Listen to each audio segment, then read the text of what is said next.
So today is chapter 7 of Evidential Mind with Michael Rice from of Why Is This Happening to Me Again? And I'm Yinka and I run Hear My Voice book club. This session is recorded and shared publicly to support others in these teachings. So all Michael's sessions are recorded within the book club. And I'm Yinka and I run Hear My Voice book club, which all the events can be found on Meetup and Facebook, Instagram and email. These are what's on this week. So what have we got left? We've got Friday's children's meditation, Saturday's cardio recovery, 7 a.m. is Jodie Spencer's meditation, and Sunday we have Qigong and Jodie Spencer's meditation. And it was to get ourselves ready for Jodie Spencer week, because we have the book club, and so we have a full week of Jodie Spencer's teachings next week. We do have in-person events in Manchester and Liverpool, Law of Attraction and Abraham Hicks teachings on the second Wednesday of the month for Manchester and the last Wednesday of the month for Liverpool. And we do have WhatsApp groups keeping people connected. And Hear My Voice Book Club runs non-profit events so everyone can take part regardless of their financial status. Any donations tonight will go directly to Michael in his teachings. So if anybody does feel or is inspired to donate, that is where you can directly donate. We're going to just do some shoulder rolls, get ourselves ready, loosen up the body. So nice deep breaths in, drawing up the shoulders. And exhale. Nice deep breath in. And exhale. One more time, nice deep breath in. And exhale. Feels good to stretch. Yes. And if you want to stand up and give it a stretch and give your bodies a move out, give it a shake, ready for the session, you're welcome to. Or you can do it sat in your chair.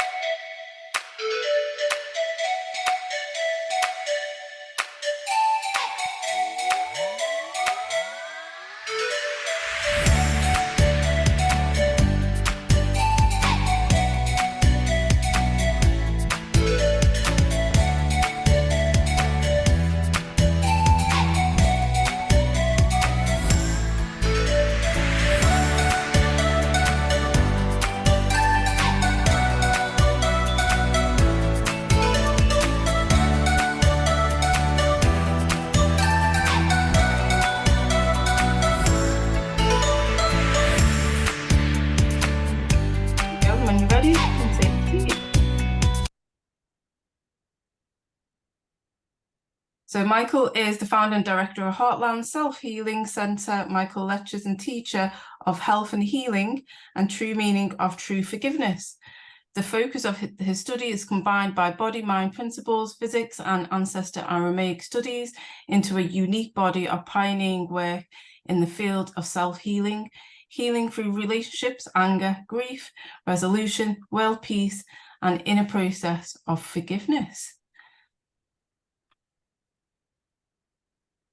So I will introduce Michael. Is Michael still there? I am here. Yeah. Oh, there we go. Yes, ma'am. I'm here. So would you like to share anything? I was wondering if you'd like to share what somebody of that who, you know, like often when we see spiritual speakers or teachers, what do they do in their free time? What else, do you have hobbies? Well, at 6 this morning, I was out digging out a space for our new compost area and chipping up wood chips for the base of a new compost space. Jeannie and I have been on the road since we met 20 years ago, and I'd been on the road for 20 years before that. Pretty much 6 to 10 months of the year, we'd be back at our teaching center in Missouri, Heartland, in June or so. Sometimes May. We'd be there through September and then go on the road. And we'd be in a different city every week. We traveled anywhere on the planet we were invited to. We missed you last time we were in England Yinka. That was probably about 10 years ago, I think now. So I'd never gardened before. We at Heartland, we've always done fresh and raw food, and part of my naturopathic practice was always related to food, but I'd never gotten my hands in the earth. And so 4 years ago, we moved here to Bristol, Virginia, to take care of Jeannie's dad, who had gotten to the point where he couldn't live on his own. And at the same time, we had a granddaughter who was born, and so we moved here. He didn't want to leave his home, and this is where we live now. I'm not on the road. I put my head down on the same bed every night, the same pillow. It's pretty awesome. Really enjoying it after 40 years of being on the road. We started gardening the first year we came here, just a little small garden, and we're now up to about 3,500 square feet. We've got about half of that space is a native species garden. We're working to create support for pollinators. I don't know what the situation's like there, but over the last 10 years, there's been about a 60% decline in the number of insects in America. And of course, a lot of people go, hooray, no insects. But in fact, if we don't have insects, we're dead. Without insects, our food supply would be gone. So we've created a native species garden. We were up to about 160 or so plants that are native species.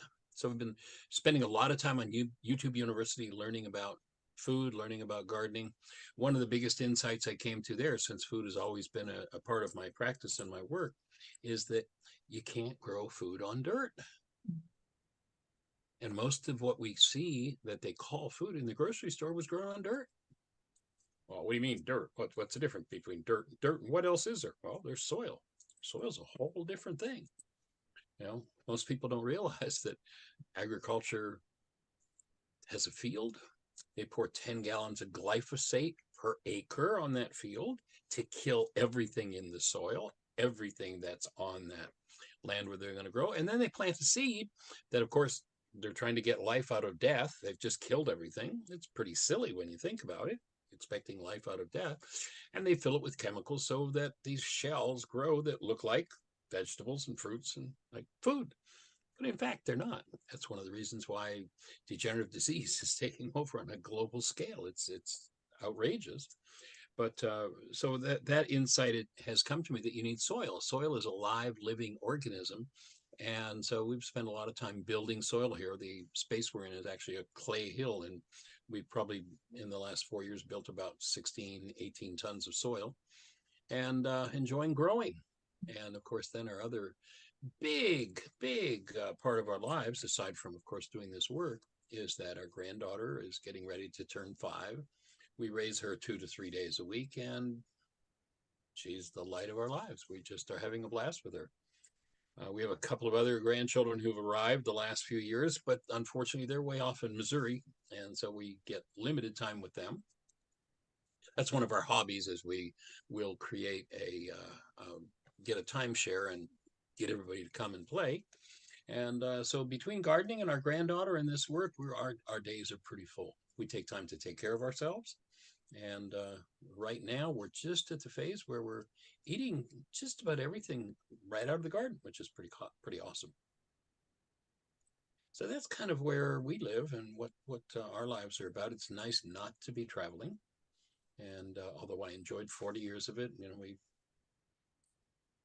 basically went anywhere on the globe we were invited. Back then, we paid our own expenses, and our workshops were free. The commitment was, as it is with this, to make it available. Whether people have money or not is irrelevant. And if you'd like to support that, that would be awesome, because, of course, when we stopped traveling, that definitely put a big hole in our cash flow. So if this is supporting you, we invite you to consider supporting us. But beyond that, we're here to just offer everything that we can, everything that 50 years of deep research has brought. We're here to share with you and invite you to put it to work, and then support you in learning how to use it. So that's pretty much what my world and my life is about.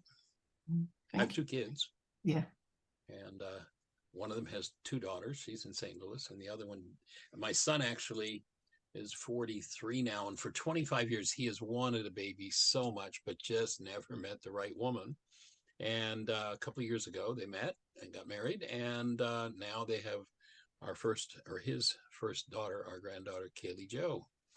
And so he's a very happy papa. or daddy. Yeah. And I get to be a happy papa when I get to see them. That's wonderful. Thank you for sharing. Hey, Nice to hear what people do outside of these teachings, even though for me, it's like the teachings are a huge part of your life. It's integrated in everything you do. My granddaughter, actually, the one we take care of, her name is, well, before I go to that, the level of teaching that she's brought to me is just awesome. She's really, to some degree, when my kids were small, I knew what being a father was about. And Aria Rain has taught me what it is really to be a father and what it is to be a grandfather. And the main lesson that she taught me there is that my job is to recognize who she is and recognize her as love. And anything else that I bring into the space is about me and it's mine and it's my opportunity to heal it. And that I'm here to see only that in her, whatever her body's doing, whatever's going on, whatever goals she perhaps is violating that I have for her. My job is to maintain my connection to love and see only that in her so that she's got support for bringing that state of being into a world that can sometimes be pretty confusing, can be pretty traumatic even. So really seeing her as who she is and assisting her to come into her form, into this world, and to create a space for her to express what her unique being is about, rather than goals I might have for her or her parents have for her or what have you. So that's been a really powerful piece of teaching for me and learning for me. I thank Aria Rain for it every day. Yeah. Thank you.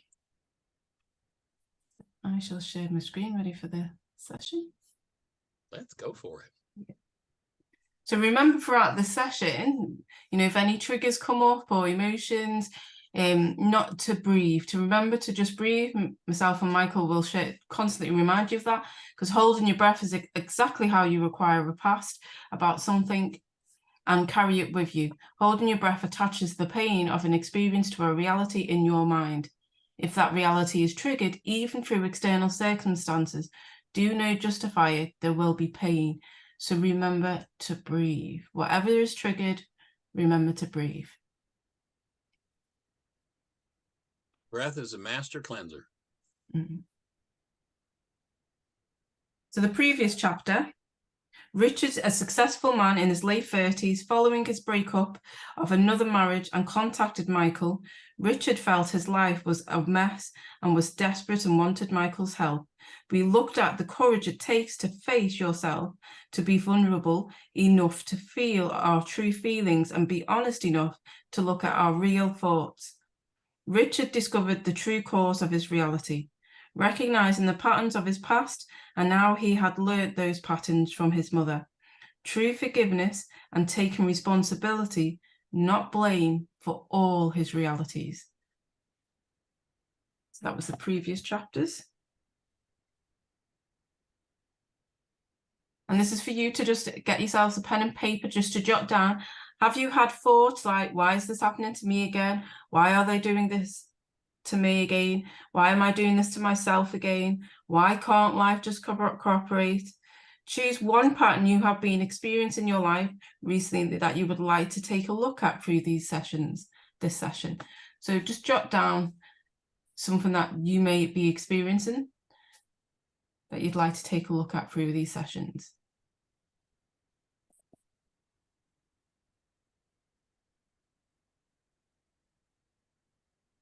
And remember to breathe as you jot it down. One of the dynamics that we've recognized in the world, we do a workshop called Healing Through Relationships, is that the purpose of life, if we are engaging in dis-ease energies, is to hone in on and show us what it is we're holding on to. So the purpose of life is to kick us in the limitation, and one of the places it happens most quickly is in our relationships. And my offering is the reason for that is because once you intercourse with someone, the world didn't tell us this one. They told us it was something about morality or what have you to be promiscuous. But the real reason they warned against that is because when you have intercourse with someone, you hand them your genes. They now have access to everything that's in you. And it won't be long before they know exactly how to give you the look to bring up everything that you've never dealt with, and vice versa. So we call those relationships based on matching bags of garbage, and they're perfect because they will show you everything you never wanted to deal with. Everything that anybody in your bloodline has never wanted to deal with, those relationships are going to show you. If you wake up and have the tools, then those situations become the pathway to heaven.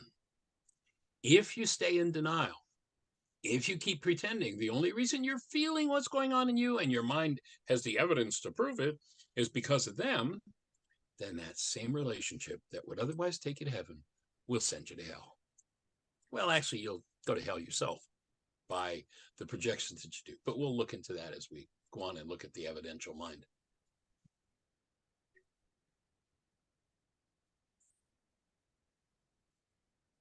So Michael and Richard went on in their discussion exploring the evidential mind. Richard explains his relationships with almost everyone as unpredictable, threatening to his power. He asked, why is it others make us feel what we don't want to feel?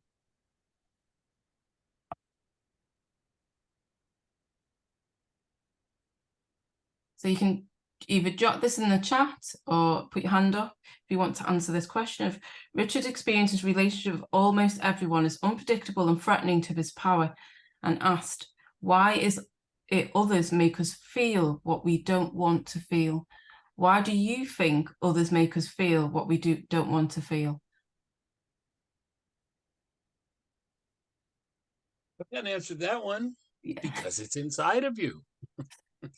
Now, the mind will give us all kinds of stories, the evidential mind, that wants to have us believe and pretend that we have nothing to do with what's going on in our lives. It's all their fault.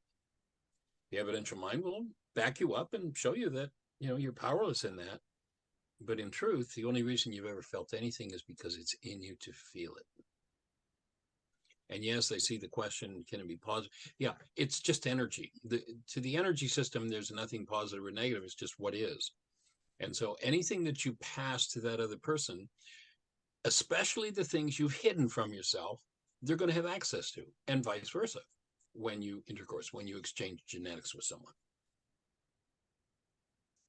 Remember before the drama and trauma started, and that was before you had sex, everything was wonderful. It was light. It was fun. This is so great. And then, we even have a saying for it. I don't know if you have it over there in England, the same as we have here. But we have a saying for it. The honeymoon is over. Why is the honeymoon over? Because I gave you my genes. And you're so committed to me that you're willing to play the role to show me what I am hiding from myself. And when you start showing me what I'm hiding from myself, my evidential mind isn't going to like that. There's some interesting Harvard research that says that in a time frame where 10,000 brain cells are firing, there are literally 10,000 measurable units of electrical activity happening in the brain. The max amount of data that goes into conscious awareness, into that conscious space in your mind, is 9 bits. Max. The lab measurements were actually 7 plus or minus 2. So it can be as little as 5, as much as 9 bits of data that go into structuring, literally, the constructs of your mind that we call perception. And for most people, perception displaces the world of actuality. And the evidence that comes up in our minds in that 9-bit space tend to cut us off from actual relationship with others and from the actual world as it actually is. And many people, when they, I feel very blessed the universe reserved that title for me. Why is this happening to me again? Because virtually everybody smiles and laughs and goes, yeah, I know that one. But there's a refinement that's needed. Most people think the why is this happening to me again experience is they come and do it to me. Why are they doing this to me again? That's what most people think that experience is, but it's not. The why is this happening to me again experience is in your own evidential mind. Whatever you've hidden from yourself, it's guaranteed in your relationships, it's going to come up. If you haven't noticed, having children is like having your unconscious mind hanging out in true living color and Dolby sound. Everything you've never dealt with, they're going to do.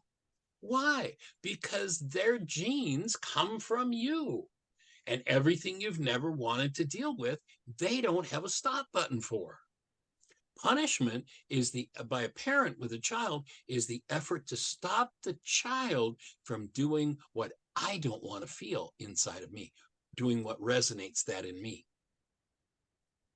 And so standing in a space of willingness, breathing, and letting what comes up come up and owning it rather than putting into your brain's image of someone else and pretending that that's what's actually going on in the world. You know, there's reality, living in the world of reality, and then there's actuality. Most people totally displace actuality with the pained realities that when they look back are generational and going on for too long. And forgiveness is about correcting that. That's all forgiveness is. Forgiveness has got nothing to do with, I'm going to let you off the hook for what's going on inside of me. Forgiveness is, if you resonate something in me that brings up pain, I get to actually be an adult and go, wow, what you just said brought some pain up for me. I think I'll go explore what this pain is about. And I think I'll access a deeper level of my mind. Forgiveness is the tool for doing that and removing the root of the pained experience. And the root of the pained experience might be, it might be something that's going on right now. It might be something that happened when you were 2, and it might be something that goes back 10 generations ago. This is about accessing every energy in you that is unlike love, every energy based in any form of hostility or fear, and working through it. Literally removing it from your structure. That's what the reality management worksheet is about. It's about managing the realities in your mind. And those lab stats, it's the most quoted research in all of psychological history. It was done back in the 50s at Harvard. And it's been estimated in that time frame where, they literally had people hooked up to electrodes and could measure 10,000 brain cells firing and came to measurements that said 9 bits of information is the max that's going on here. It's been estimated that in that same time frame, which is about a 25th of a second, there are perhaps as much as 20 trillion bits of data in the actuality. If you've been looking at anything on YouTube about the new James Webb telescope, we're starting to see that the actuality is a whole lot bigger than even we thought it was. So we might have to up that number from 20 trillion to 200 trillion. I don't know. But it's a much bigger actuality than the little pea brain that has unresolved pain and trauma and keeps projecting it into that person's brain's image of everybody else. Richard, this character, he's not an actual character, but he is a composite of people that I've actually worked with. Was on his 3rd marriage, which is pretty typical. It happens often. And he's still dealing with the same issues. And when he discovers what it's about, he goes back to an experience as a kid with his sister. And so that's what forgiveness does. It gives us access to the hidden parts of our own minds.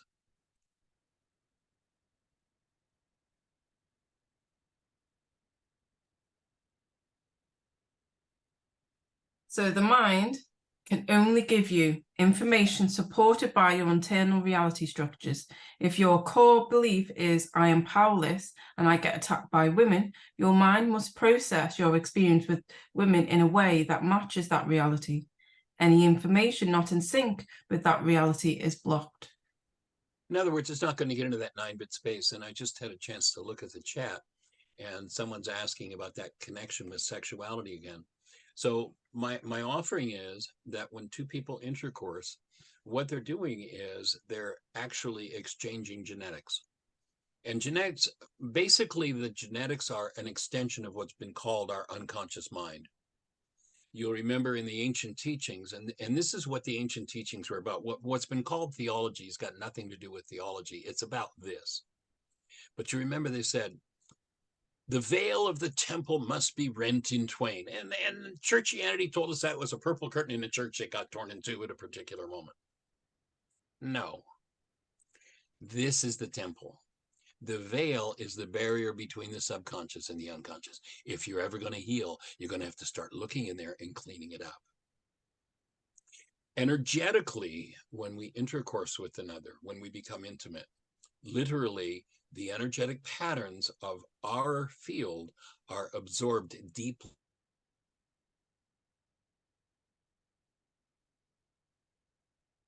Oh, you're frozen there, Michael. We'll just give him a minute to come back.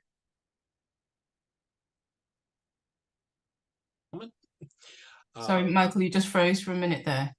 Oh, okay. So I was saying that once people start to see that dynamic, they perhaps have played more hanky-panky than they wish they had, and realizing it. But to me, it just says, I have a deep level of work to do if I'm going to break those energetic connections.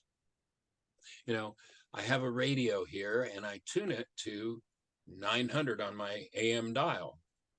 If there is a radio station within, you know, the region at 900, that frequency of that radio comes in through the tuning mechanism of that radio and shows up expressing through the speaker.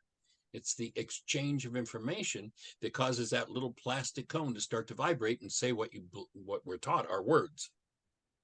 It's all energy. And so in the same way that the radio receiver, when it's attuned, receives that energy of that station, so it is when we as human beings attune to each other. And the more attuned we are, the deeper the exchange is. And the more deeply we get the opportunity to process through old power person dynamics that we perhaps have never looked at and certainly never wanted to look at. So I hope that gets to where you wanted to go with that one.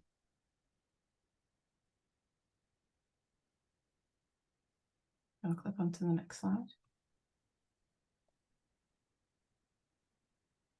So someone, I'm just reading the chat now. Someone said, even if you use a condom, actually, you'll find that this impact or this effect happens the closer you get to someone energetically. You know, the more, let's think about a mechanical system like a tuning fork. I have a middle C tuning fork. I hit it here on a desk and I put it in front of a middle A tuning fork. Anybody know what happens to the middle A tuning fork? Absolutely nothing. But if I hit that middle C tuning fork on the desk and I put it in front of another middle C tuning fork, the second tuning fork starts to vibrate. It's the exchange of energy. It's an automatic thing. So when we start to connect with people, you know, family, neighbors, when we start to connect, we literally begin that exchange of information, that exchange of energy. It's one of the things that makes community happen. And there's an interesting passage in the New Testament that talks about this. But of course, it's talked about in a language, especially the way the Greeks translated, where it wouldn't make any sense. But there's this woman who has what in that culture is a really serious disease. She's had a period going on for 12 years. Now, that may not, I mean, any woman would go, oh my God, I suspect. But in that culture, a woman's place was in the kitchen taking care of her family, and she was considered unclean, so she couldn't even feed her family. So this is pretty serious stuff. And what happens is that you read that description and you hear that there's a throng of people. I don't know how many people there are in a throng, 2, 10, 50, 100, 5,000, I don't know, whatever it is. And there's one person who knows that something has to happen for her to heal. And what it says is she knows that she will heal if she can just touch the hem of his garment, talking about Yeshua. Now, of course, they're not talking about touching a piece of cloth. They're talking about, she knows that intuitively that she doesn't have the vitality, she doesn't have the power to work through whatever this disease energy is and throw it off. But if she can tap into a more powerful source of love, a more connected space, touching the hem of his garment is what was being spoken of. It's keying into his energy field, that she'll have the support to do it. And we're told that she healed on the spot. Nobody else in the audience did, you know, nobody else there. But she had that healing. And of course, they wanted to put it on him. Look what he did for her. And he says, no, no, no, no. It was you. It was the work you were willing to do. We heal when we're willing to do the work required. And yes, as community, we can be there to support each other, to be the space, to extend support energy to each other. And fortunately, it doesn't matter where on the planet you are. It's like if I've got a power enough transmitter of 900, you can be anywhere on the planet and you'll receive 900. If I'm focused and connected and I extend love, if you're focused and connected and extend love to those that you really want to do some healing with, they're going to get it. And that's just part of the way energy systems work. So there's not going to be as deep a level if there isn't an exchange of body fluids, in this particular case, but just the attunement of two people that get close enough to go, I'm going to use a condom or not. That's a pretty deep level of connectedness. And yes, there is going to be an energy effect there. It certainly is deepened when there's an exchange of body fluids. Takes it to a whole other level. That would be my offering. Thank you. So the mind is an evidential device and can access only the information one is willing to see. It is then that information for building its realities, which are the mind's picture of actuality. When required information is blocked, it isn't possible to build an accurate reality. If truth is not allowed, the mind cannot reflect the truth. So what happens to most people? There's the most common disease on planet Earth, and literally where all so-called physical disease starts, I would offer, is living in blockage of truth. And here's how blockage of truth works. Remember, Harvard says 10,000 brain cells are firing. My evidential mind shows me 9 bits of data. That's all that enters. If I buy into something in me that's based in hostility or fear and build my reality out of it, hostility or fear is an indicator that my mind is using corrupt data to build my reality.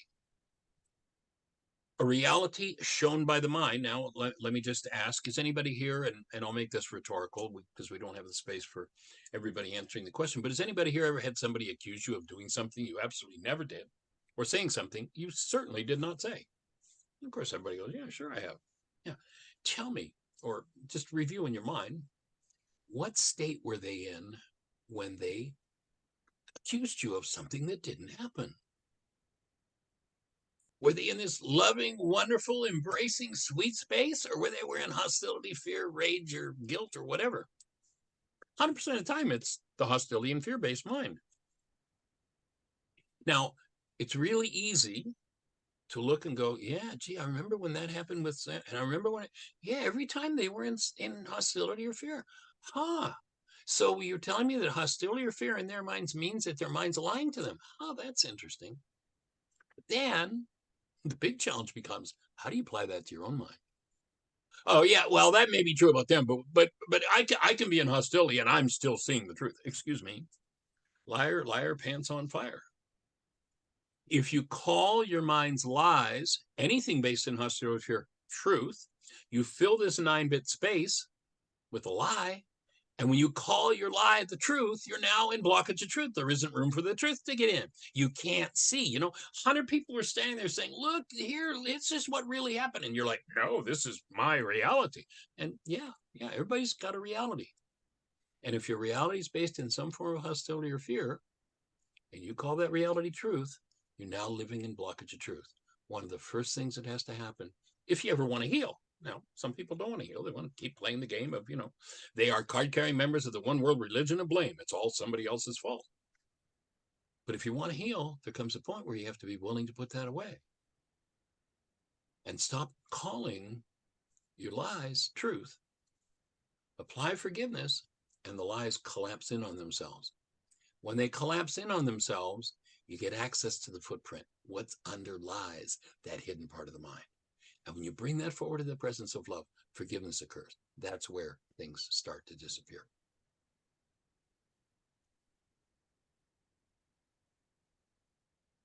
So the only evidence you ever get is evidence of your own BS. That's the bottom line of it. So when Richard denies involvement in what happens in the effects, he instructs his mind to hide information relating to his responsibility in that event. The mind does not show him realities contrary to what it believes, because data consistent with its deeply held opinions is blocked or gated out. So someone just wrote in the chat, most people I meet are not very interested in healing, saddens me a little. My offering would be that your next forgiveness process is on sadness, because I'd offer that what other people are doing about healing or not healing has nothing to do with your sadness. Your mind projects your sadness into that, and this is your opportunity to do a worksheet and heal, forgive that sadness. And as you do, then sadness, another distorter of realities, will tend to disappear from your life. And your mind will become a more accurate and accurate reflection of the actuality of the world. And I'm just putting in the chat. So for those that, if you haven't got the worksheet or wants to find the information, you'll be able to find it in the chat of how to do a worksheet.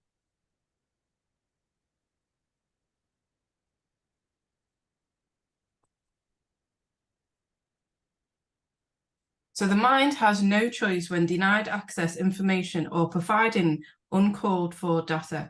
It sees things that didn't happen. If a belief that is different from the actuality is triggered, when a belief is resonated by an event in the world, the brain tells that belief will fill it data that is not present in actuality. The data filled in will show up in the mind's reality as if it were part of the actual external event. So let's say your component in a particular situation, your reality is people pick on me. Somebody shows up in the space and they're there being totally caring, loving, and as far as they're concerned, totally and completely supportive. But your mind is calling for, well, this person's supposed to betray me and not be here to support me. So the actuality is filled with support. But if the circumstance, and the circumstance might be as simple as, the power person involved, say, for instance, might have been mom or dad, they had this way that they just turned their head when they were getting ready to attack me. That was like my belief from childhood. They were just, and so I'm interacting with this person who's there totally, completely supportive, and they just happen to turn their head that way. That triggers those brain cells. And now the evidential mind, my mind will fill in with data that isn't in the actuality, but it's in my mind. And this process is transparent. You can't see it happening. You have to know what signals are that tell you your mind's doing it. And the signals are, is there some form of hostility or fear attached? That says that your mind is using corrupt data to build this construct, this reality. And fortunately, 2,000 years ago, there was a man who figured out exactly how to collapse those false pictures. And the tool that he did it with was called forgiveness. The Greeks turned it into, as this guy's doing, okay, I'll forgive you. I'll let you off the hook for what's happening inside of me. Which, when you think about that idea of forgiveness, is really pretty silly. I'm going to let you off the hook because there's pain moving in me? Like, what good is that going to do me? Forgiveness is a tool with which, if there's pain coming up in your reality structure, you collapse the liar. And when you collapse it, you get access to what's underneath it. By the way, it took me about 35 years working full-time with the first century Aramaic forgiveness process to decode that and to understand that from the Aramaic language.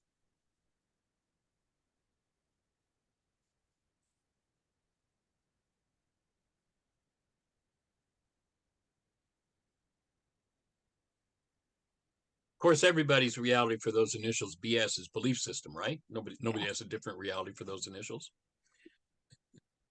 So our belief systems, until purged of unconsciousness, tend to hold us in a hypnotic-like state. It is literally hypnosis. When the ancients said transcend, they weren't saying fly off in space somewhere. They were saying put an end to the state of trance. Get out of hypnosis. What is hypnosis? The uncritical acceptance of an idea.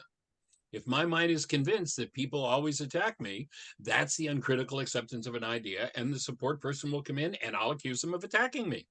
You ever been accused of attacking someone when you never did any such a thing? Their mind filled in the blanks. That's the BS. And that's what collapses with forgiveness.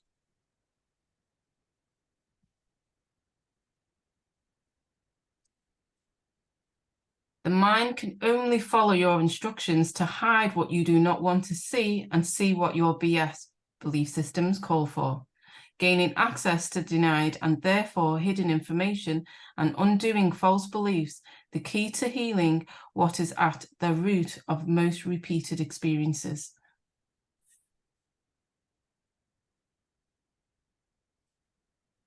In a laboratory experiment, Kat was implanted with electrodes. Want me to explain it? Yes, go on. Yeah. So here's what they do. They implant electrodes in the cat's brain in the area where sound is registered. And they have a clicking device, and they click this clicker in the cat's ear, and, blink, blink. It's hooked up to an oscilloscope, which shows, the beep, beep thing. So each time you click this device, this thing, you see the oscilloscope pop. And then they put a mouse in a bell jar in front of the cat. They can click till the cows come home. There's not going to be a sound registered in the cat's brain. The information is gated out. When hostility or fear takes over a human mind, truth is gated out. That's the first thing sacrificed by hostility or fear. Truth is gone. Now people get to live in battling realities. Well, my reality says this. Our granddaughter is now turning 5, and we have a game of looking for different realities. We've been talking to her about reality and teaching her about that. And one day she came home from school with a piece of art, and she explained what it was. It was a snowman or something. I said, well, that's not what I see. And I had a totally different picture. And she said, well, that's not it. I said, well, that's my reality. That's what my brain's saying. Oh, she says, well, my brain says it's a snowman. I said, okay. So then we ended up playing with it. We turned it backward, and we turned it, we turned it this way and that way, and it became a game. Well, let's see what other realities we can find. And so oftentimes my granddaughter's getting ready to turn 5 next month. Will say, Peppa, let's search realities. And we'll go looking at something and see how many different realities we can come up for, how many different interpretations. And of course, she knows that in order to collapse any given interpretation, especially if it's painful, all you do is cancel the goal that's driving it, and it collapses. Great piece of information to have. But what happens when one's in blockage of truth, the mind's using hostility or fear-based information, is they gate out the truth. That's the point. And if you're not willing to honor truth, healing is pretty much a hopeless process.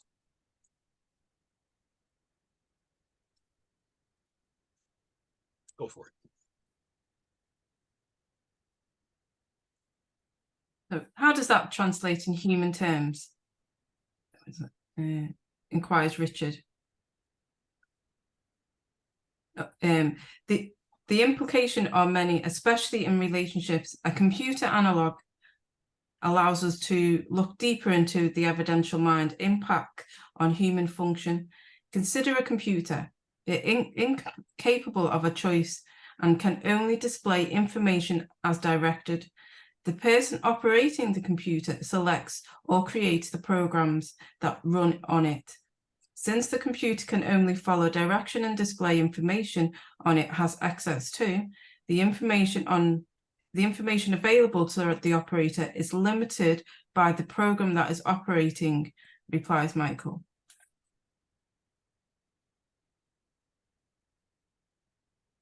So, and someone had commented that they were using meditation as a healing tool, and it's a powerful healing tool. But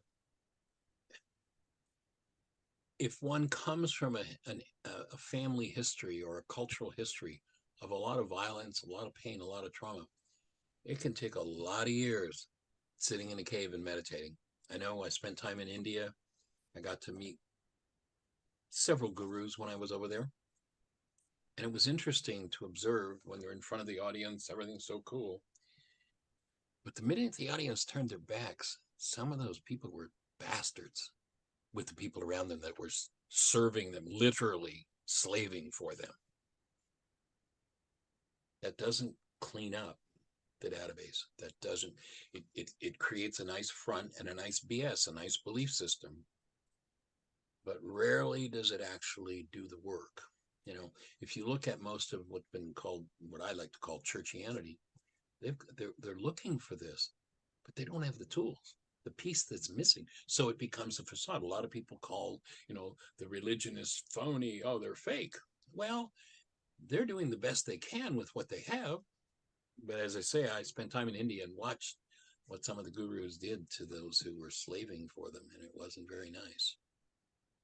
If you don't have the tools, the mind doesn't heal. It'll go underground, it'll hide, but sooner or later you got to start to confront that stuff and clean it up.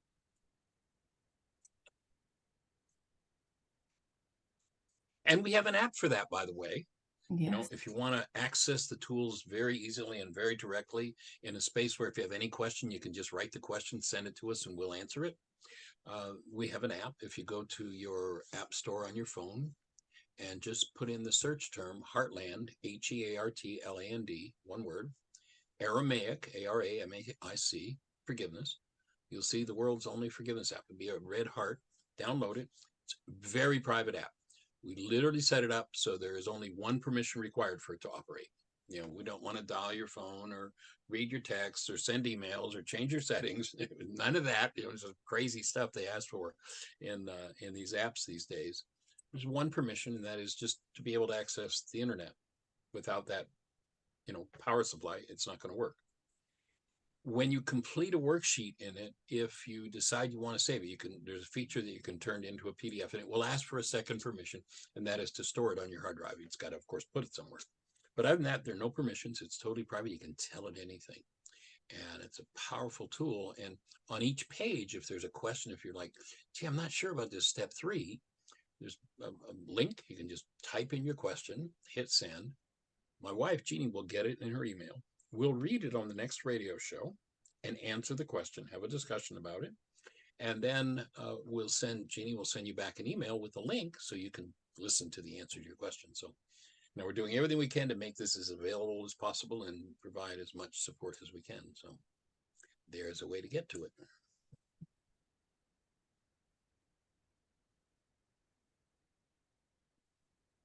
So take a computer. Like a computer, the mind can use only its internal program. If a mind blame program reads, find the guilty party and make sure it is someone else, the reality showing up in that mind can only reflect evidence that is contained in the brain cells and is consistent with the program. All other information, internal or external, is gated or blocked out of awareness and is not available for use. You might be familiar with if you're into the technology end, a concept of a TSR. TSR means terminate and stay resonant. So this would be an example of a TSR in the mind. Somebody's going along, no awareness of any of it, but some shadow of somebody, again, that person just turns their head the right way, just the way Mom did when she was about to drop the hammer on me. And bingo, the TSR comes alive and injects what's in the mind unresolved into the reality that the mind shows you. And that's the opportunity for healing.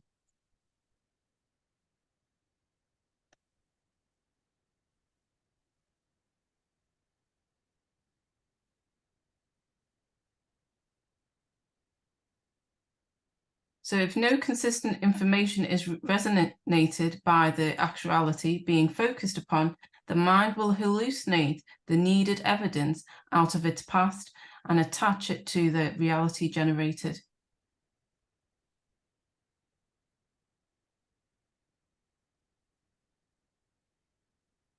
What is your BS? What do you believe about yourself to create what is happening in your life today? BS's belief systems gaining access to denied and therefore hidden information and undoing false beliefs are the keys to healing that is at the root of most repeated experiences. So just jot down what BS you are experiencing. And what do you believe about yourself to create what is happening? Earlier, you wrote down an issue area that you wanted to work on through this session. So what is that belief? What are you believing about yourself to create that?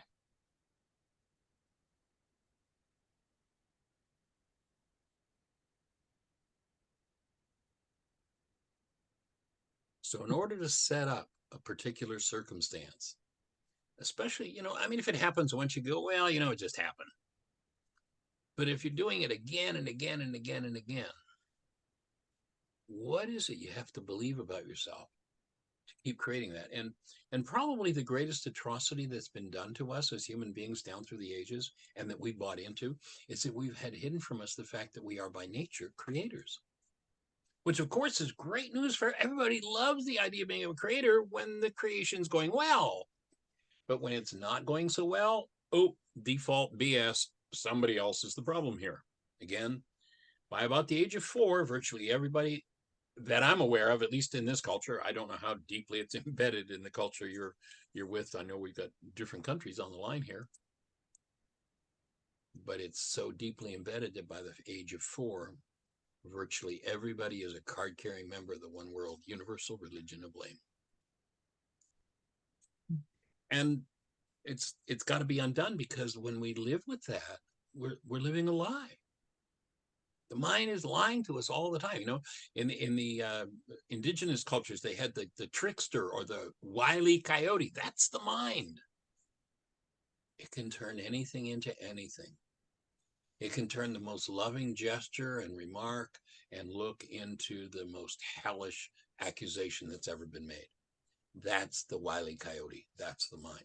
And again, you can't tell by the end result, except that if it's based in hostility or fear, your mind's lying to you. That's all. It's just like, that's all hostility. That primarily is what hostility and fear means. Your mind's telling you a lie. And so it's time to collapse the mind's lies in order to get free of it. And that's called healing.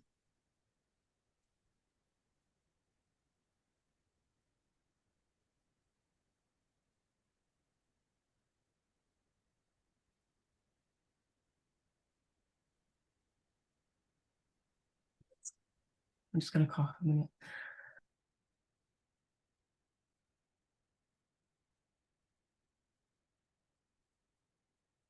And I would add one thought to this thought, and that is that the original error, the TSR that's in error, has to be removed. Has to be actively removed from the structure. People play this or use this game called affirmations. Oh, I just use an affirmation for that. My definition for an affirmation, understanding how the mind works, is that the affirmation is telling yourself a lie and doing the best you can to pretend that it's true. And that's, you know, sooner or later. I mean, you can hold up the affirmation, you can put effort into it, but if you relax for 1 second, the whole thing collapses. We have a tool we call a mind shifter. And a mind shifter is using what other people would use as an affirmation as a catalyst to show you the hidden information in your mind. All you do is take a piece of paper, draw a line down the middle. On the left-hand side, write the mind shifter. So for our person who's always being picked on, the mind shifter would be, life has always been there to support, cherish, and honor me 100%. Now, if you're that person who's always being picked on, what's the first thing your mind's going to say to that mind shifter? Bullshit.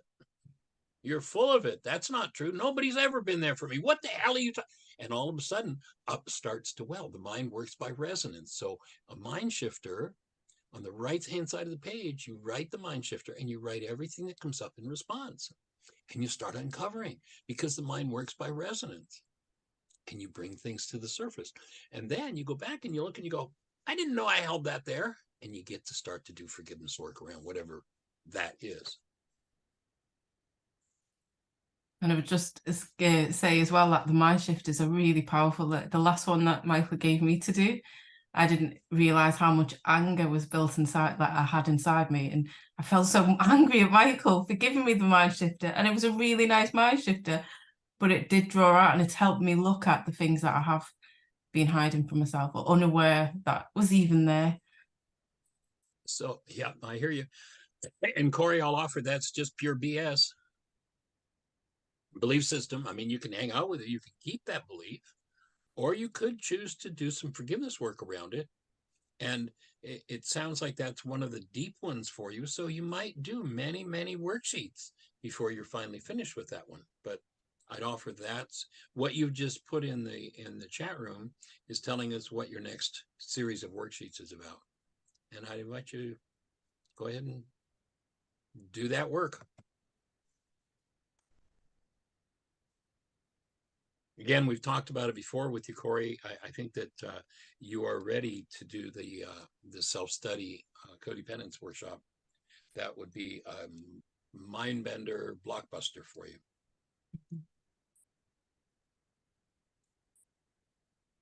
It says a computer must be reprogrammed or a new program must be loaded in order to access information that is different from what is currently available.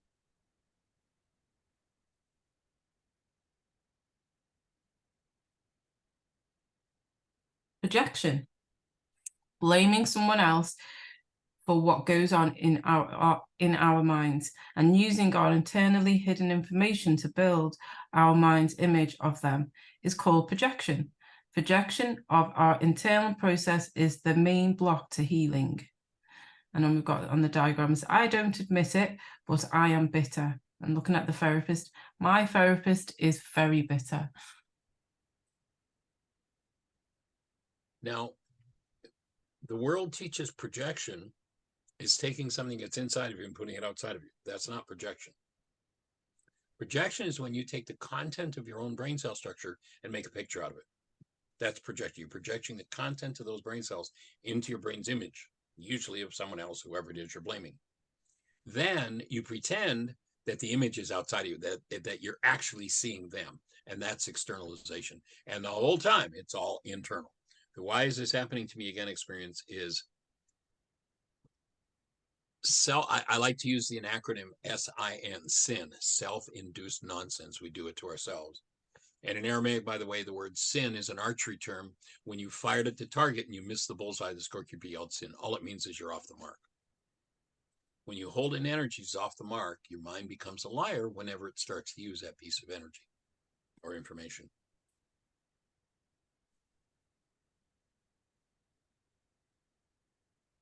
I know I project because I do experience identical realities repeatedly.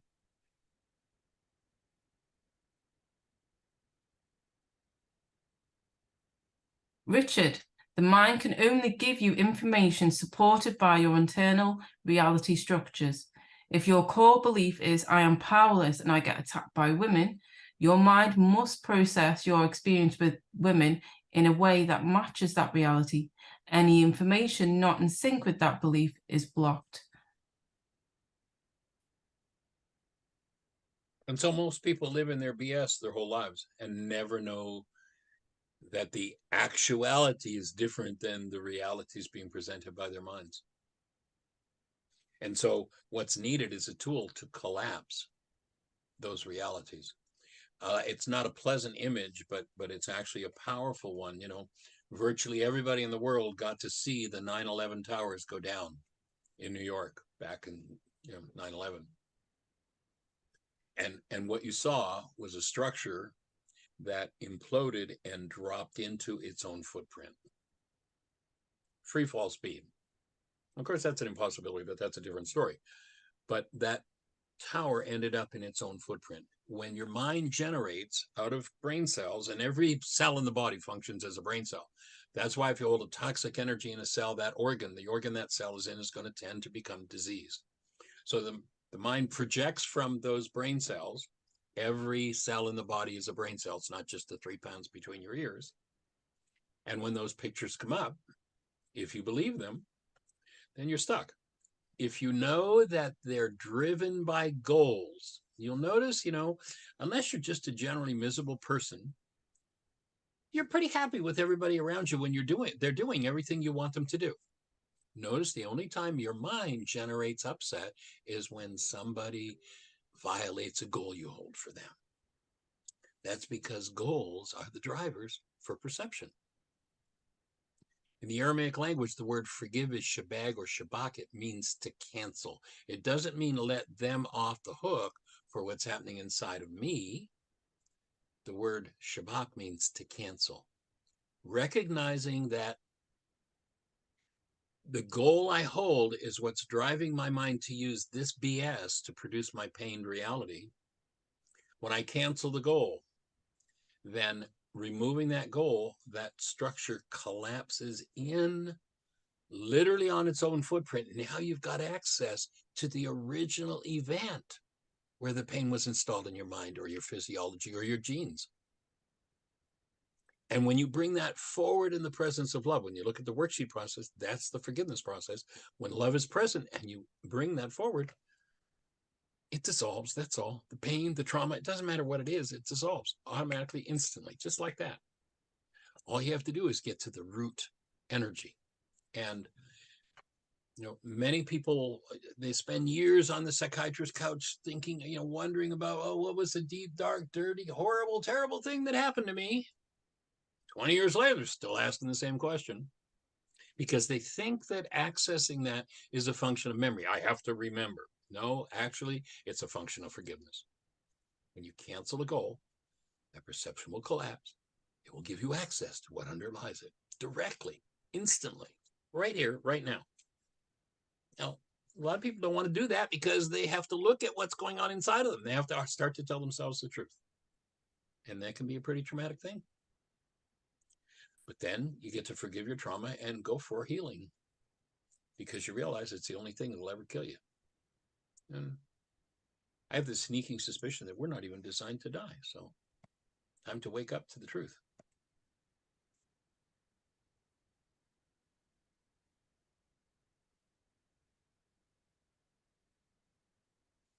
So what identical realities are you repeatedly experiencing?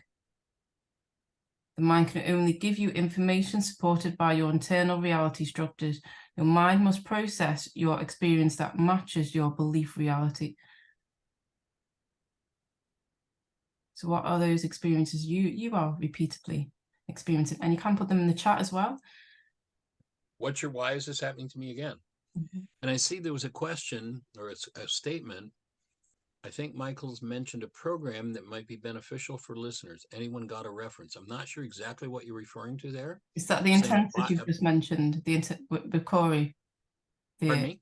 But the intensive that you just mentioned earlier. Corey. Right. Yes. Yeah. Okay. And then the statement's made, the bias comes from our goal. No, the goal is not going to create a bias. What the goal does, think about that research I spoke about earlier from Harvard. 10,000 brain cells or 10,000 measurable units of electrical activity happening in the unconscious, which means in the body. A max of 9 bits of data is going to go into your conscious perceptual reality. Obviously, something has to gate out what doesn't belong and bring in what does belong. The goal drives that whole process. Something has to separate out which 9 bits of data out of 10,000 are firing are going to get into your reality structure. Most people stand around and they look at an event. They think they're looking at an event happening in the world. They have no idea they're looking at a picture created by their mind about the event happening in the world. But the picture created by their mind comes from inside of them. And so those pictures that show up in our minds as our realities, the thing we think we see with our eyes, but it's painted on the inside of our eyeballs, it's not out there, comes from the firing of what's moving inside of us. So it's not that the goal creates a bias, it's that the goal selects which data is going to be offered up from your BS. And in the Aramaic language, again, the word forgive is shabag. It means to cancel. When you cancel a goal, that 9-bit reality collapses and drops in on its own footprint. If you're still, if you're quiet, if you've got a good meditative practice, if you've cultivated yourself, your relationship with yourself as love, then you start to move through those things very quickly. So this is just an example. I'm not sure if it's going to be helpful, but like one thing that came up for me at the beginning when I started this was I had a goal of wanting to be loved. And, you know, it's kind of, for me, it was like, well, that's a good goal. Well, why would I cancel that? Because, you know, everybody wants to be loved and everybody gets that. Why shouldn't I want to be loved? But once I collapsed it, then it came to the core of, because I felt rejected as a child, being rejected by my parents, then it helped me deal with that thing that I was hiding or not willing to look at. But as soon as I collapsed the goal, then I was able to do the healing work around that. Exactly. That's where it happens. So if you start looking at your why is this happening to me again experience, the why is this happening again experience is not coming from out there. Mind makes it look like it's coming from out there, but it's coming from in here. That's why to me, it's so exciting to understand how the mind works. And again, I literally spent 35 years working full-time with this to understand what was going on, just to be able to say the goal drives perception. And when you cancel the goal, perception collapses and gives you access to what underlies it. It took me 35 years to understand that single idea, because I was brought up in a world where I was told forgiveness was about how, oh, I have all this pain and trauma inside of me, but it's okay. I'll let you off the hook for it. You know, I've worked with people for decades and they're still doing, yeah, but I forgave them, Michael. Never forgive anybody for anything. Well, yeah, that's right. I have to forgive myself. Never forgive yourself for anything, ever. Yeah, you might pardon yourself. You might let yourself off the hook. You might pardon someone else. But if you call that forgiveness, you will never do the forgiveness work. When you realize there's a difference, yes, pardon somebody, and now go in and do the internal work of accessing that energy that you hold that is at the root of your pain. Bring it to the altar. You know, the word altar was something to do with religion. No, it's this 9-bit space where we can alter the unconscious dynamics, change those dynamics. But you can't do it if you filled it with a lie and you're sure that your lie is about them. Yes, I've been through this 87 different times with 42 different people, but I'm still convinced that it's his fault or her fault today. It's like, you know, it's not much hope for somebody who's in that game. Sooner you got to go, been through this 87 different times. 42 different people. Maybe I'm involved in my life. Maybe this is about me. That is the dawn of wisdom.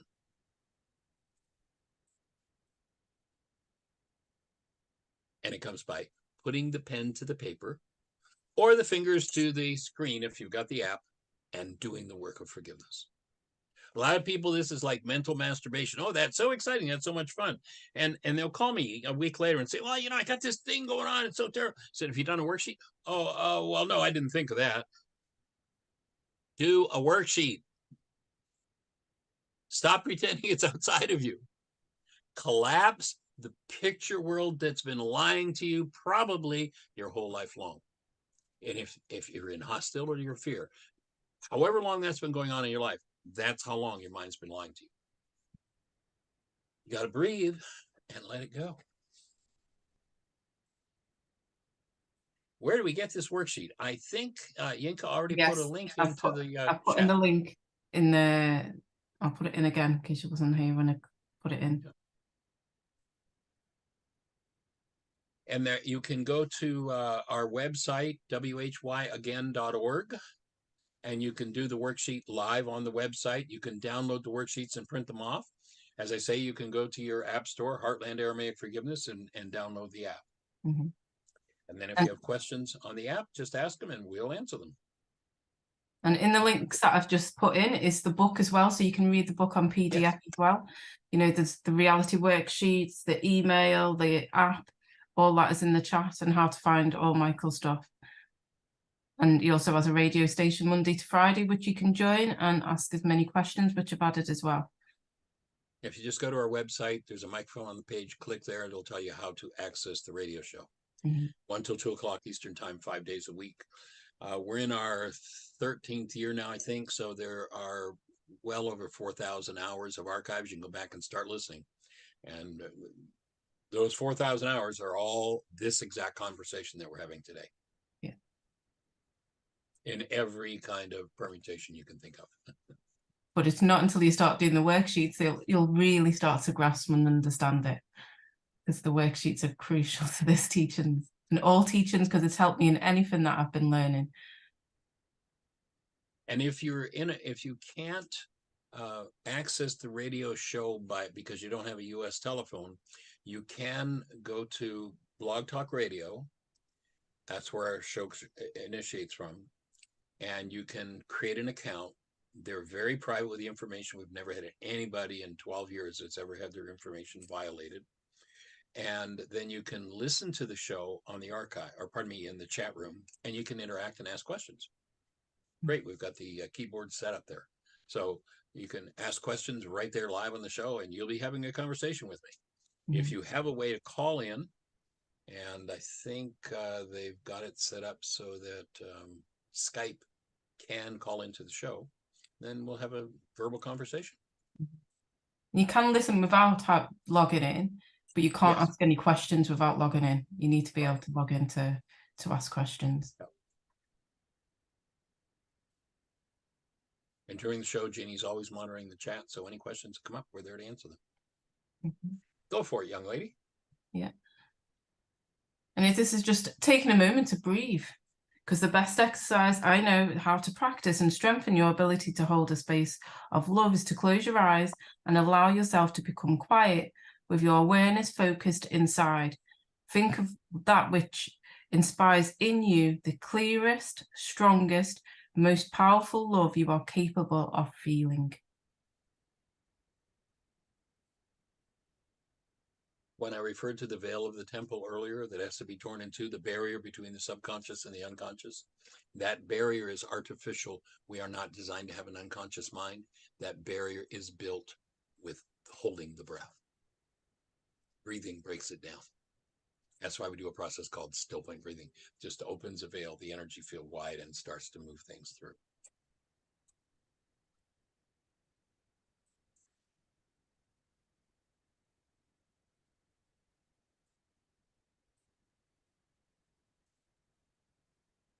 We're just about there, aren't we, young lady? We are. Yeah. This is the last. Oh yeah, that's. So if anybody has any questions about what we've just spoke about. Let's go for questions. Yeah, if you just raise your hand, if anybody has questions for Michael. Or anything that they've taken. Anything to do with anything you've heard today or throughout all the studies we've done. If you've got a question about it, now's the time. Or you can put it in the chat. Or you can put it in the chat. Yes. Hello. Not sure who that is. Oh, is that Julia? Yes, I'd like to ask Julia. a question. Go for it. Hi. So I'm doing the intensive, and you mentioned that to not drink coffee and during the intensive, and I love coffee, and I would love to also stop. I mean, actually, I can't love anything, right? But I really have a strong addiction to coffee, and it's a powerful addiction. Caffeine's a tough one. Yeah. You know why? One of the reasons why it's so tough to recover from caffeine addiction? Because anything that is a natural thing for the body to do and you replace it with something, that function goes away. Your adrenals are designed to give you energy. If you use coffee to give you energy, the adrenals say, you don't need me anymore? You've not needed me in 35 years? Okay, I'll quit. So when you stop using that stimulant, it takes time for the adrenals to start to say, oh, you want me back again? Are you sure? We're going to have to negotiate here to get you back to where you've got that vitality and that energy. But yeah, it's an addiction. And basically all addictions are designed to anesthetize against pain. Actually, the most common addiction on the planet, in my awareness, in my study, is busyness. The next one is hostility. Hostility is thought of as an emotion. It's not an emotion, it's an addiction. It's a way, it's an anesthetic. It's a way to cover pain. And caffeine, yes, it does the same thing. And I'm not saying don't do it. I'm just saying to the degree that you can. I used to be in the restaurant business. I used to go through 2 pots of coffee a day. I was in my early, I didn't know any better. I haven't touched a cup of coffee. Well, my wife and I have been together 20 years, and I used to take a sip of hers every once in a while, and I haven't done that for probably 12 years now. Because I realized that, even, just a grain of it, and the body goes, oh, okay, I got it. You're back on. So just wean yourself.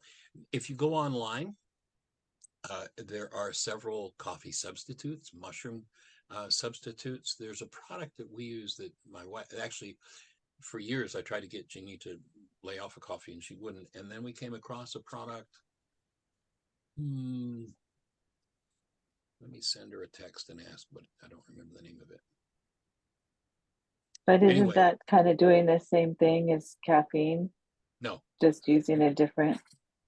No, there's no caffeine in this substitute, but it's a good enough flavor replacement that it makes it easier to let go of the coffee.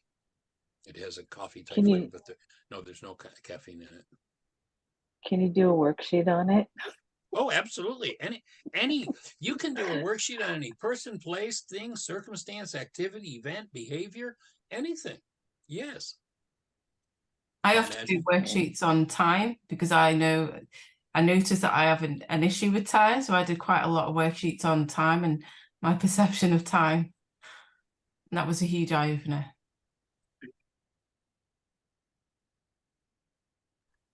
Yeah, that's great. That's good. And then my husband walked in and said, speaking of coffee, and he has a big cup of coffee in his hand. Yeah, it's a drug of choice for at least most of America, a lot of the world. And of course, in London, you don't have that coffee habit nearly as much, or maybe you do now that Starbucks. We have a lot of coffee shops. But tea's the same thing. Black tea is caffeine. It's filled with caffeine. Same thing. That's why people get the jitters on coffee and tea. And so why don't you want your adrenals? Why is it that, is it like shutting your emotions down, or what's it affecting? Well, it shuts emotions down, but it shuts down energy production. The adrenals are designed to be the thing that when you wake up in the morning, say, okay, I got the chemistry to get up and go. If you put a stimulant in that is also an anesthetic for pain, then the stimulant takes over and the adrenals say, okay, if you don't need me, I'll stop working. So that's why I say it takes some time to get back online, for the adrenals to get back online. And will that affect your vitality, and everything? That you want that vitality for healing, right? You want to have as much vitality, and that's why it's good to go raw, or eat as healthy as you can. I've got this issue in my life. Let's back up for a second. Let's imagine that we've got a vitality meter, goes from 1 to 10. If I'm at a 10, man, I am rocking all the time. If I'm at a 2, well, 4 cups of coffee, and then maybe I can get out of bed. So let's imagine that you've got a toxin that's a level 7 from sometime in your life. Mental, emotional, relationship, or maybe physical toxicity. And you're at level 5 vitality. You can say, I want to work through that issue with my spouse. I want to work through that issue with my body. I want to work through that issue with my mother. I want to. But if you're at level 5 vitality, if that were to be liberated, the chemical release could literally kill you if you only got a level 5 vitality. You're not going to, the body-mind unit has an automatic built-in suppress mechanism. So when you start doing your work, when you let go of the addictions and you start eating actual real food, like not stuff that comes from dirt, but stuff that comes from soil, then your vitality will start to build. When you get to a level 7.5 vitality, you go to bed. I like to tell it this way: go to bed at night, man, I got a breakthrough day, things, I feel so good. I am on top of the world. 7.5 vitality. I don't remember ever having this much vitality. And you get up in the morning, you wonder if anybody got the number of the Mack truck that went through your room during the night. What happened? I'm lower than a snake's belly. Here's what happened. You got to a level 7.5. The body-mind unit said, we can break loose that level 7 toxicity. And now there's going to be a healing crisis. That is, on a physical level, you're going to have some old symptoms and low energy. On a mental level, there are going to be any kind of negative thoughts and confusion you've ever had. And on an emotional level, there's going to be any kind of negative feeling and depression going on. That's part of the healing process. But as long as you do the habits that keep you down here at a 5, you'll never get to heal that issue. It'll keep playing out, playing out, playing out. You've got to have the vitality to be able to process it. So that's why we suggest that that's why part of that intensive is a private Facebook page and an app that gives you a way to start to shift over into fresh and raw food that's actually live and vital and strengthens you to build vitality.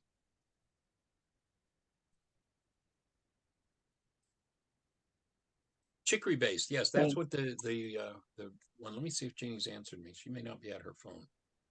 She may be out in the garden. Yeah. We do have a hand raised. Is it? Go for it. Gulimalim. Gulimalim. Not sure how to pronounce his name. Sorry. He's turned off his camera. Not sure if he's still there. There we go. How do you pronounce your name? Sorry. Can you hear me now? Yes, can hear you now. Loud and clear. Okay. You can call me Gilliam. Gilliam. Okay. Welcome. Thank you. Yeah, thank you very much. I tried to hop on Yinka's work. Right. I don't often do, so I'm very happy I did, and I'm very happy about what you taught. One thing. Glad you're here. Yeah. We've got lots more. We've just scratched the surface. Nice. So one question I have is about how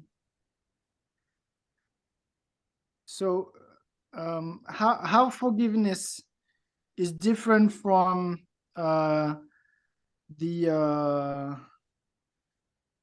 mindfulness strategy to dissolve our belief system and our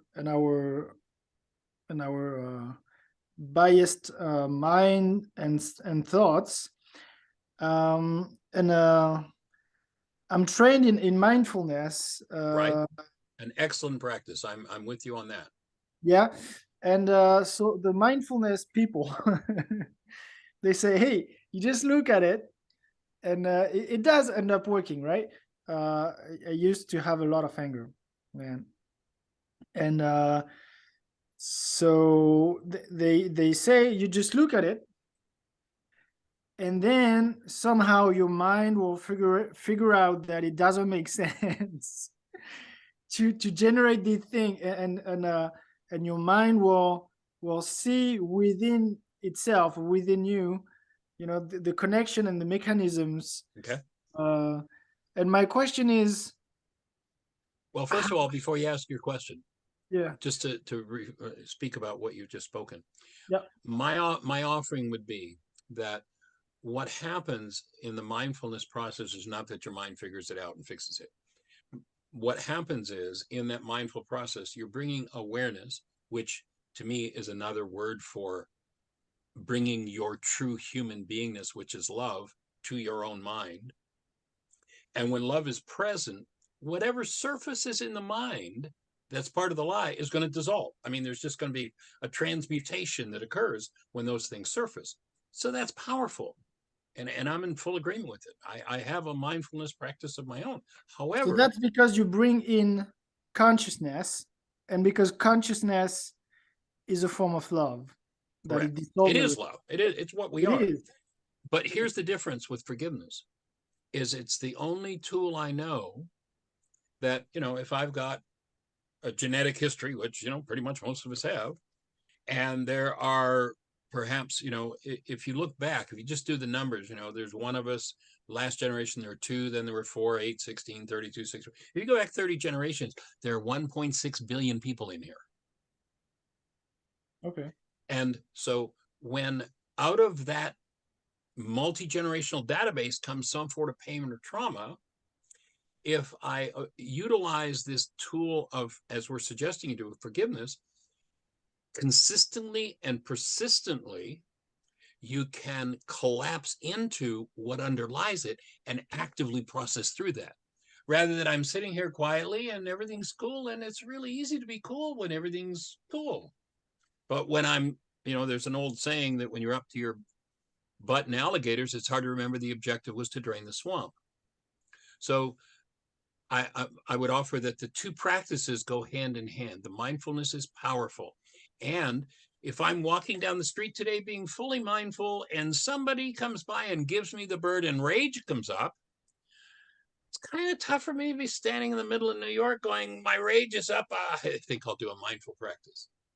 But if that occurs, I can cancel my goal for that person to respect me and realize I've got some pain in the file, so to speak, in my mind on being respected. And that pain is going to start to surface when I collapse the projection of it, and I'm going to start to heal it right there on the spot, the specifics of it. And so if one uses the forgiveness process on a daily basis, then consistently and persistently they're processing through those things. And it just shortens the time involved. If you're waiting for that disrespect thing to come up, it might be years sitting in a mindful practice. So this is a way of actively engaging in it. So that's kind of what I was asking. What does it bring to the table? And that's also what I'm looking for. It's like shortcuts. Because the Buddhists, they're cool. They're like, they've been there for thousands of years, and you talk to them and you're like, hey man, so when do I get enlightened? And they're like, well, a couple of lifetimes. So, which is fine, but what I like about Western meditation teachers, they're kind of result oriented, right? So you could criticize it, but I think it's good because it ramps up the process, and so I'm interested in that. So this is a way to ramp it up. About Okay. 15 years ago, my wife and I were traveling. We were out in California. We were driving up the California coast, heading to Seattle to speak at an engagement. And usually when we're on the road like that, our days are pretty full. We're going from one venue to another. And we just happened to have 3 or 4 days in our schedule. And I got an email from a woman who said that her Buddhist teacher had been ill and had been gone to a healing center. And they showed my video, why is this happening to me again? And he wouldn't leave the center until he'd watched all of my videos that they had, and that he wanted to meet me. Now, we normally don't have a hole in our schedule. The next day, we're driving within about an hour and a half of his teaching center as we're going up the coast. And we've got a 3-day, 4-day hole in our schedule. So I say, okay, I'll come and meet him. So I went, and this man is named, they call him Kempo, and he's in the Buddhist tradition, the verified reincarnation of the Buddha of wisdom. Just the sweetest little guy, just absolutely amazing, embraced us. And so I sat with him and taught him the forgiveness process that we had decoded from the Aramaic. And after I did that, he said, well, and he had a number of students. He'd actually bought a town that used to be a Western movie set and turned into a teaching center. He said, would you teach my students? So I did. And he had a center in Portland and a center in, I forget what other city out there. And we were going right through both of those cities. And he said, well, we've got a group here and in Portland. Would you teach on your way up to Seattle? I said, sure, of course we will. That's what we're here to do. So we stopped and I don't remember what the first city was. It was close to his center, and most everybody spoke English. So I taught the workshop in English. And then we went to Portland, and most everybody in his group spoke Tibetan. So I taught the course. So this is now his, let's see, 1, 2, 3, his 4th exposure to the course. I taught it in English and he taught it in Tibetan. It was just awesome. And afterward, and we have an open, actually, he's not there anymore. He's now in China, I believe. But we have had an open invitation to go there. And he said, when we were in Tibet, we didn't need this. We didn't have this technology. But he said, now that we're here with what goes on in this country, we need this. And he was like, open arms. Anytime you're in this area, come, please teach us again, this forgiveness process. And So these guys, they also have some like intention, they project, and the main one is compassion. Do Yes. you kind of articulate compassion and forgiveness somehow? Or? My take would be like different religious traditions tend to approach healing differently. And, you know, one of the things that is the core of my work is hold a newborn child, tap into the essence of that newborn, and you're going to discover that the newborn is love. If you ask yourself, is the newborn loving me or is the newborn loved? You're going to say, certainly the newborn isn't loving me. The newborn is love. That's a noun that describes who we are. It's human life. So the so-called Christian tradition, at least supposedly, heads toward the experience of ourselves as love. My take is that compassion is just another aspect of the true being that we are. It could be used interchangeably with the word love. And so the Buddhist tradition has taken a different approach to experiencing the aspect of ourselves that is compassion. It's a noun. My take is just like love. Love isn't something we do, it's what we are. Compassion, when we tap into who we are, is who we are. And bringing compassion to whatever's going on, even if it's the enemy, bringing love to whatever's going on if it's the enemy, it's the same thing. Different focal point would be my take. Okay. Well, Cool. thank you, sir. Hey, delighted, honored. And Corey has a question in the chat room, and you're saying, I recall when it was done to me and I can't find the person. Can it be someone else than my parents? The objective is not to figure out, you know, Corey, you'll remember we've said that the number one pseudo solution, the pretend solution of the mind is, if I could just figure this out. And Corey, what I see in your question is you're trying to figure it out and you can't figure it out. Now, that's what the world has told us we have to do. We have to figure it out. You're never going to figure it out.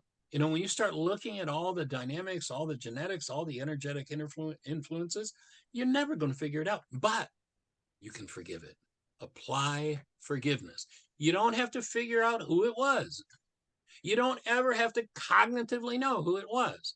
If you cancel the goal, collapse the perception, and are holding to the space of active love, that energy is going to start to move. Now, it may become cognitive. You'll have the memory. Oh, I remember when that happened. And you may never remember when that happened. It doesn't matter if you're processing. And, you know, in this work, we define processing as the ability to keep love conscious, active, and present when something less than love comes out. That's what you want to do. You don't want to try to figure it out. You're going to waste years trying to figure it out. I mean, if I've got an audience of 500 people, I can feel confident and say, now let's see, how old are each of you? We're going to add all your years up. We're going to add up the number of years you've been alive. Now we're going to minus 5 years for each person. And we're going to be able to tell you exactly how many years people in the audience have been trying to figure it out. Because about the age of 5, that's when people start to try to figure it out. And you can't do it. But at any instant you're willing to, you can forgive. Cool. Awesome. Well, any other questions for anybody? Anybody got any answers? The coffee substitute, and you can buy it on Amazon, is Dandy Tea, Dandy. It's awesome. That's what helped my wife. I used to bug her because she just couldn't give up her coffee. And when we got Dandy Tea, we actually had a friend that introduced us to it. That was the end of coffee for her. That's probably 5 years ago now. She hasn't touched a cup since. Dandy. It's an herb-based product that I love it. We actually add a mushroom coffee blend to it, or coffee substitute to the Dandy Tea, and it makes a great drink. The other thing we add to it, and you can buy this on Amazon, is there is an MCI, short chain fatty acids,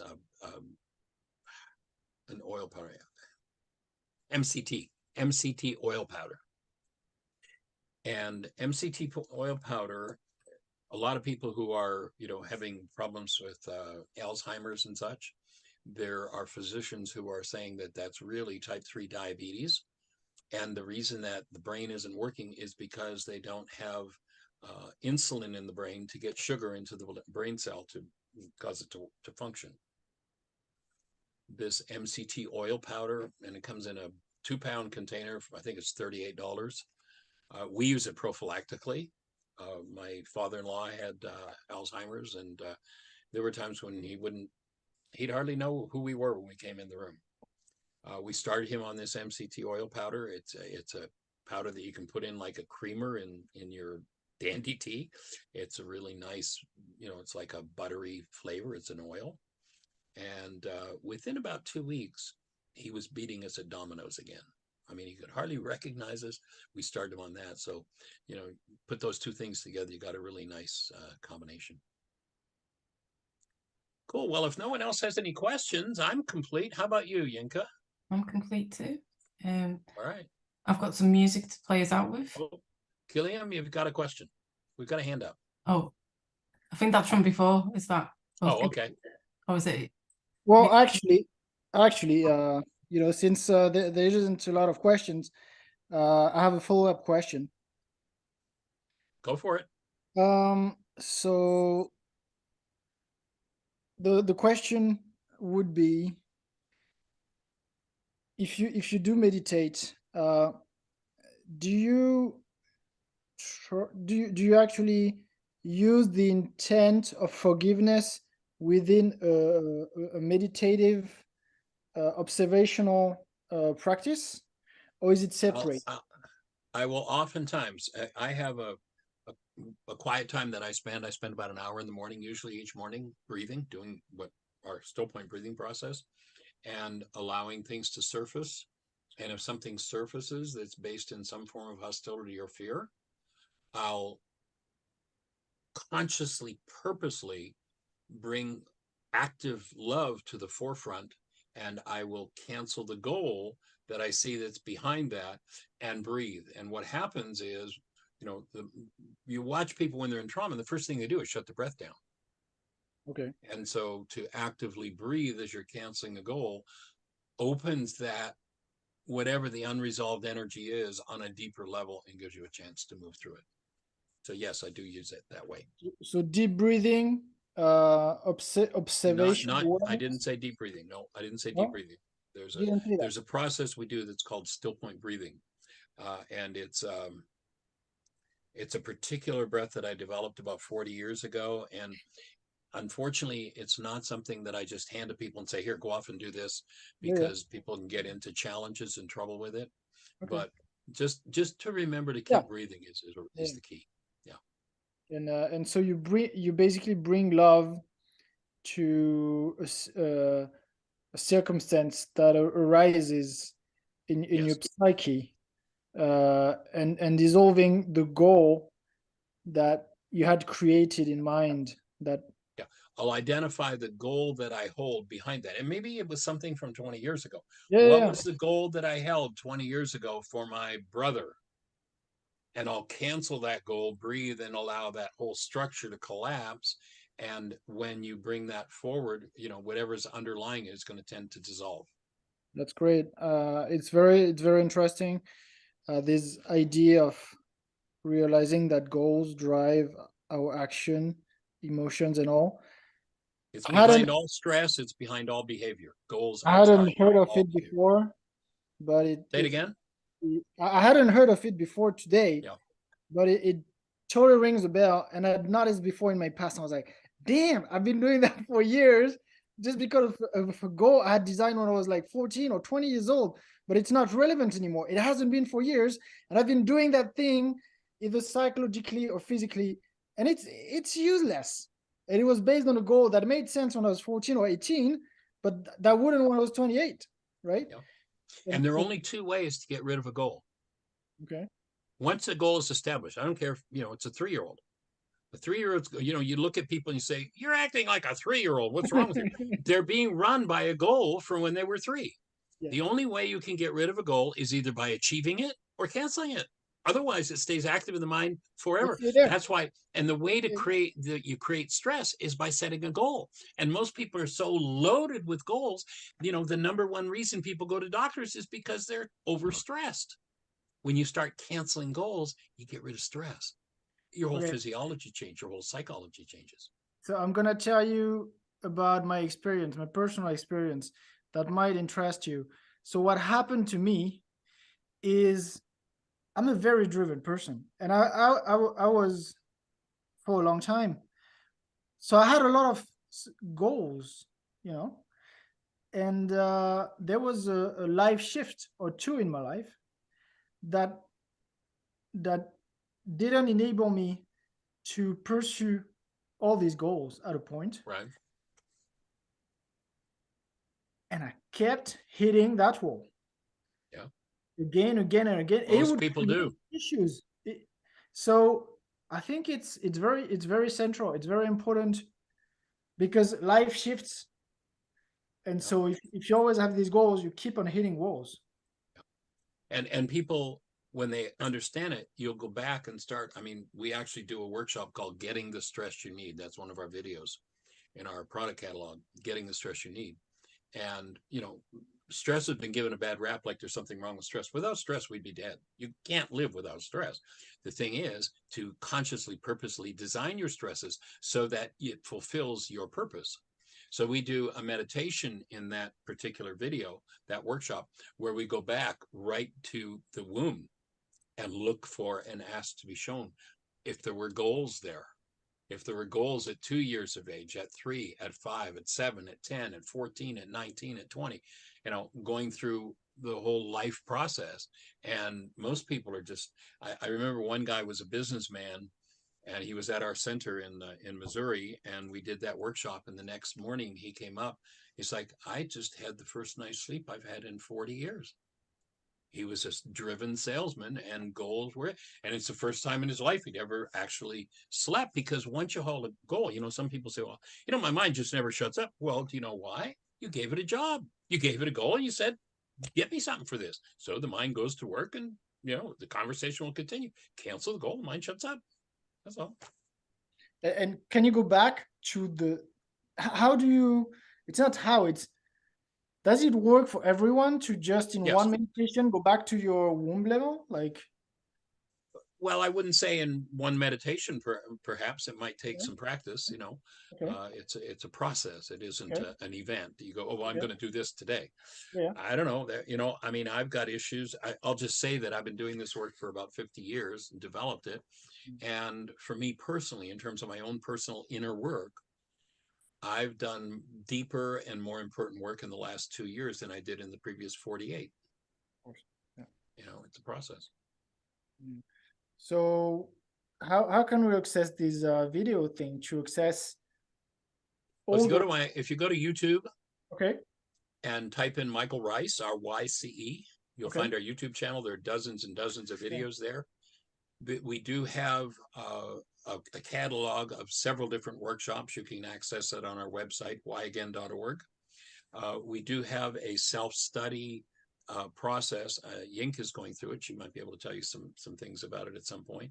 Codependence to interdependence intensive, where we cover why is this happening to me again, healing through relationships, communication, did you hear what I think I said, and codependence to interdependence. It's a 90-hour video self-study. So, you know, we spent about an hour and a half in this conversation, a little better than an hour and a half.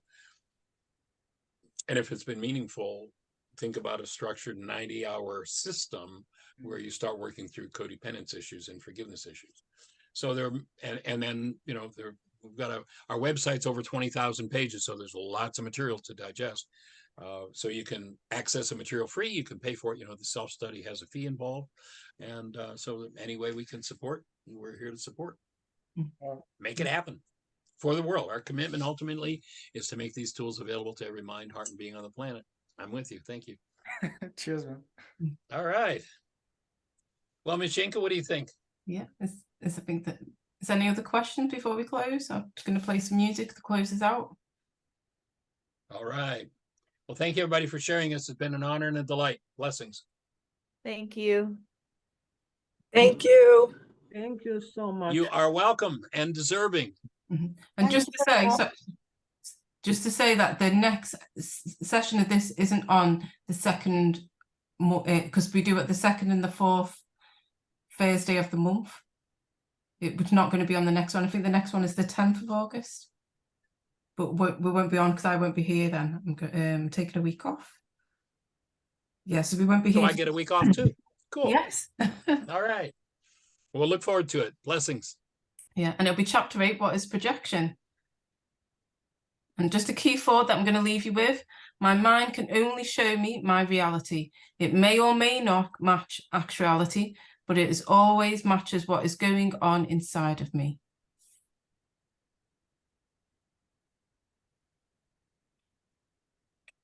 I'm just going to leave some music playing and see you all soon.